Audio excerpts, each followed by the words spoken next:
Sergio, Lotufo Alberto te saluda, buen día. Hola. ¿Nos escuchás bien, Sergio? No, dame un poquito más de retorno. A ver, vamos a levantar un poquitito el retorno a Sergio Berenstein. Ahora, Sergio. Perfecto, muchas gracias. Gracias por atendernos, Sergio. Bueno, diputados que se van del bloque, seguidores, muchos de ellos públicos, decepcionados, incluso que llaman a conformar otro espacio, otro sector. ¿Es el fin del kirchnerismo el incidente López? Indudablemente reconocido por algunos importantes referentes del kirchnerismo. Esto es algo parecido a la muerte de Carlitos, ¿no? Es una situación de la cual es muy difícil salir. Pone en manifiesto la naturaleza del modelo de poder que estructuró el kirchnerismo estos años, que técnicamente se llama cleptocracia, ¿no? Es el gobierno de los ladrones.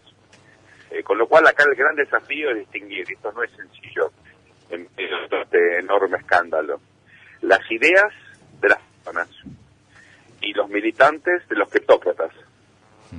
Ahora, es una idea muy importante porque el kirchnerismo le aportó a la Argentina riqueza en el debate público. Creo que es importante destacar eso, aunque uno puede estar a favor o en contra de esas ideas, eso no importa. Lo importante es la diversidad. Y yo creo que en términos, por ejemplo, ¿no? de debates como el de la equidad distributiva o el rol del Estado, la cuestión de los derechos humanos, no importa tanto si los Kirchner creían en eso. Lo cierto es que incluyeron o reincluyeron esos temas en el debate público. Me parece que es importante que surjan fuerzas que recuperen esas ideas, más allá, obviamente, de la experiencia a todas luces nefasta en términos éticos de corrupción que caracterizaban los últimos 13 años. Bueno, eso fue lo que convenció a la izquierda lúcida, ¿no? A la izquierda intelectualmente lúcida, en definitiva, y que no reparó en algunas cuestiones que sonaban y que se comentaban y que se veían y que se observaban, por ejemplo, la gran corrupción. Como dice mi amigo y compañero Jorge Asís, pasamos del roba pero hacen al roba pero juzgan, ¿no? Sobre todo la cuestión de derechos humanos. Y yo creo que también uno podría incluir esta recuperación de temas tradicionales de la izquierda, que son selectivamente incorporados por el kirchnerismo al debate, al famoso relato, y que les permite ampliar enormemente su base de sustentación política, y también, evidentemente, tener el apoyo de gente muy prestigiosa, actores, por ejemplo, intelectuales de fuste, que ahora están viviendo momentos de muchísima angustia, y creo que por eso el resto de la sociedad tiene que ser comprensivo y generoso. Ahora, estamos ante una hecatombe dentro de ese propio movimiento por lo que señalan muchos es un vuelto, lo que se le encontró a López. ¿Qué hay que esperar de aquí en adelante entonces? Claro, surge de una cuenta muy sencilla, ¿no? Nada más que en obra pública, es decir, sin tener en cuenta, por ejemplo, el uso del transporte. El propio Jaime está preso y reconoció que era corrupto, ¿no? Sin tomar en cuenta otras áreas donde hubo un gasto insólito, por ejemplo, en energía, con la importación de barcos, algunos que no llegaron nunca y se pagaron. Solamente de obra pública López manejó 100.000 millones de dólares. Suponiendo que la comisión estaba entre un 15 y un 20%, que muchas veces era mayor, sí. Aquí se ha robado una cifra de entre 15.000 y 20.000 millones de dólares. Para que la gente tenga una idea, esto es exactamente lo que tuvimos que endeudarnos para pagarle a los holdouts. Es decir, estamos ante cifras realmente gigantescas, ¿no? Una cosa insólita.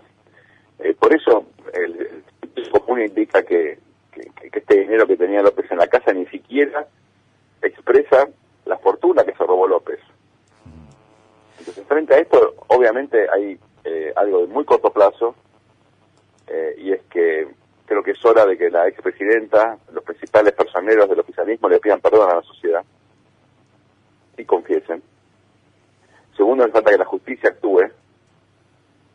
Y tercero, esto ocurrió en la Argentina porque no tenemos mecanismos de transparencia efectivos. Durante 12 años, esta gente hizo lo que quiso porque no había realmente ninguna forma de detener semejante comportamiento predatorio. Y creo que es allí donde tenemos que sentarnos a identificar prioridades. Por ejemplo, la ley de arrepentido, una ley que regule la actividad del lobby. Hay otros instrumentos muy importantes que pueden ayudar a evitar que esto pase otra vez. Sergio, el efecto López puede llegar a algunos aspectos impensados. Por ejemplo, la presidencia del bloque kirchnerista en el Congreso de la Nación para la aprobación de leyes. Ahora, en ciernes estamos viendo que va a venir con mucha rapidez la ley del arrepentido, algo que estaba medio trabado entre el masismo y el propio gobierno y algunos otros partidos, prescindiendo del kirchnerismo. Claro, si el kirchnerismo se autoexcluye de ese debate, en todo caso va a quedar aún más claro cuál fue su postura todos los años anteriores. No le conviene la ley del arrepentido, decís. Y bueno, a confesión de parte, relevo de pruebas. Si desde el Congreso se van a obstaculizar un paquete de transparencia, lejos de defender y defenderse, se están entregando a la justicia. Entonces, o por lo menos a la consideración pública. Hoy el kirchnerismo tiene la oportunidad, los que no estuvieron involucrados directamente en estas actividades claramente corruptas, de contribuir a la reconfiguración de un sistema político basado en otros principios éticos. O son parte de la solución, o termina devorado por el problema que ellos mismos han generado. Sergio, hablábamos recién del caso López y de la agilidad legislativa. López lo hizo. ¿López le está dando oxígeno al gobierno de Macri también? No, López no lo hizo Cristina, lo hicieron Cristina y Néstor. No confundamos. Acá hay una intención política, discursiva, de poner a López como el responsable, como un lobo solitario, un hecho aislado. Lo insultan a él, muchos kirchneristas frustrados. En realidad, se entiende la frustración, pero como todos sabemos, el responsable o los responsables fueron Néstor y Cristina Fernández de Kirchner.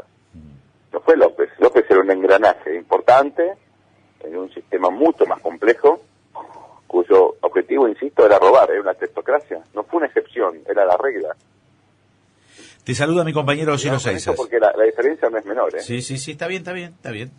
Sergio, y al interior del peronismo, ¿el peronismo les va a soltar la mano? Es decir, lo insultan a López, pero ¿es posible que sigan marginando a quienes actuaron de esta forma y empiecen a decir, bueno, no nos pongan a todos en la misma bolsa?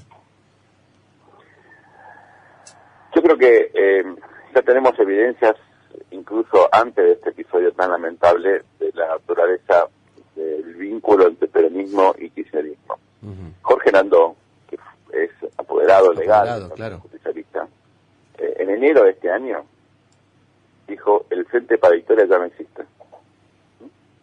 Y efectivamente tuvimos otros dirigentes con creciente nitidez y yo creo valentía fueron avanzando en esa dirección. El último fue Juan Manuel Urtubey, que claramente dijo después de lo de López que Cristina no tiene técnicamente ninguna chance de volver a la política. Entonces, teniendo en cuenta esta dinámica, obviamente lo que vemos ahora es una situación que genera un interrogante muy, creo yo, crítico, clave, ¿no? Para ver cómo se reorganiza la política argentina. ¿Cuál va a ser la manera y el ritmo de deskirchnerización del partido justicialista? Sin el justicialismo, la Argentina queda con un agujero de representación. Es fundamental que el peronismo, dada la presencia territorial que tiene, se reorganice y se convierta en una fuerza democrática, republicana y honesta. Entonces, para eso, naturalmente hace falta un proceso de reforma, renovación interna, de cambios muy importantes también en las reglas del PJ, para que finalmente, para que contribuya, para que se convierta en una pieza fundamental de un andamiaje político partidario sin el cual la democracia argentina nunca va a tener estabilidad. De eso todavía no estamos hablando, pero yo creo que es crucial, ¿no? Y al oficialismo, todo esto que está ocurriendo, ¿lo coloca en un plano de liderazgo político? By default, ¿no? Le da aire, dada el desbande que esto genera en el kirchnerismo. O sea, hay alguna chance hace una semana de que tipos encapuchados, o en el Congreso, o en los medios, o donde sea, obstaculicen, traten de frenar las políticas del gobierno. Bueno, mucha de esa gente hoy, naturalmente, está preocupado en lamerse las propias heridas y no tiene ninguna capacidad de convencer a nadie, dado el shock desde el punto de vista fundamentalmente simbólico que implican las bolsas volando de López, ¿no? Entonces, creo que allí tenemos una situación donde, si bien, digamos, López es esta realidad de la corrupción lo que las bolsas de la ministra Micheli fueron en su momento, ¿no? Vueltos. Pero tiene el poder simbólico de derrumbar un discurso muy sólido y que aparte, la verdad, encontraba a la sociedad en una situación muy compleja, porque es indudable que la Argentina no está bien. Ahora, el rol crítico que tenía hasta hace 3 días el el kirchnerismo, ¿quién lo va a tener ahora? Porque hace falta esa crítica. Es decir, hace falta que el gobierno se sienta criticado, sobre todo en aspectos que hacen a la calidad de vida de la gente. Así que cuidado con eso, el gobierno se puede beneficiar en el corto, pero el sistema político se perjudica si no hay oposición. ¿Quién ocupa ese Como espacio? ciudadanos necesitamos que alguien cuide y controle, que nos cuide como ciudadanos y controle al gobierno. Eso no lo pueden hacer los medios. ¿Quién podría ocupar ese espacio, Sergio? Yo creo que lo tiene que ocupar el PJ, también otras fuerzas. Pero el PJ me parece que es fundamental. Esto no, ojo, no implica comprometer la gobernabilidad. Al contrario, la gobernabilidad democrática bien entendida surge precisamente un equilibrio entre oficialismo y oposición, donde uno gobierna y el otro critica y propone. Eso es lo que tenemos que construir en Argentina, gobernabilidad democrática basada en partidos políticos. El oficialismo tampoco es un partido político consolidado, es una fuerza que emerge de una elección exitosa con 3 integrantes que tienen pesos bastante acotados. El radicalismo ya no es lo que era, el PRO todavía no es un partido nacional, y la coalición cívica tiene un liderazgo extraordinario en la figura de Carrió, pero todavía obviamente no tiene una consolidación territorial, tal vez no lo tenga nunca. La fuerza moral de Carrió es mucho, digamos, trasciende la construcción territorial, ¿no? Ahora, con eso no alcanza para construir gobernabilidad democrática.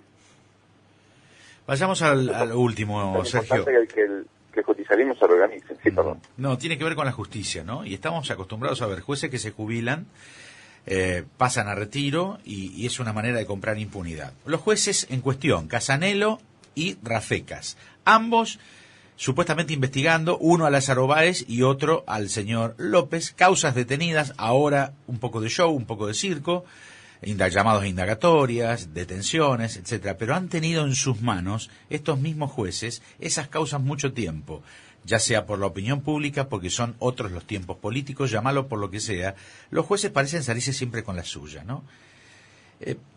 ¿Cómo observás el panorama con relación a la justicia, que parece siempre al margen de lo que debería ser un proceso recomponedor de las instituciones en el país?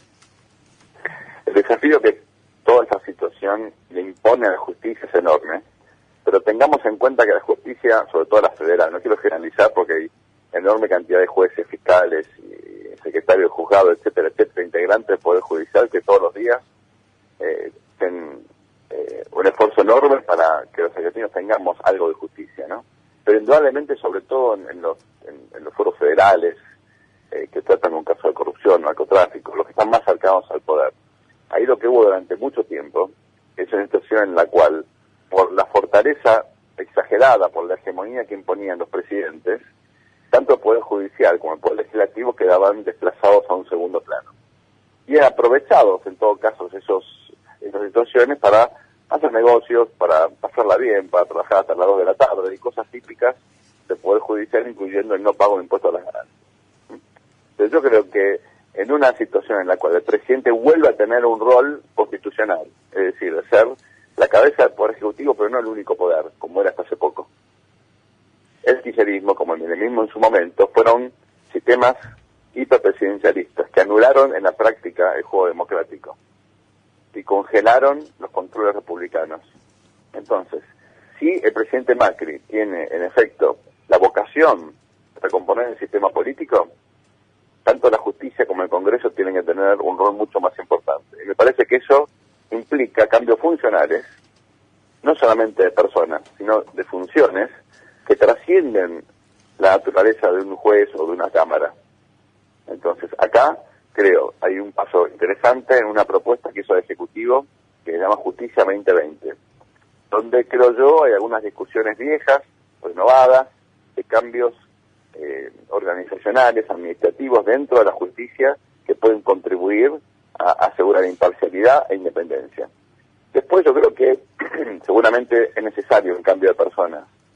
Si cambiamos las personas y no cambiamos las reglas, a la corta o a la larga vamos a terminar igual. Sergio, gracias por este ratito, muy amable. Gracias, Alberto, por el llamado. Buen Hasta día. siempre, ahí estaba Sergio Berenstein.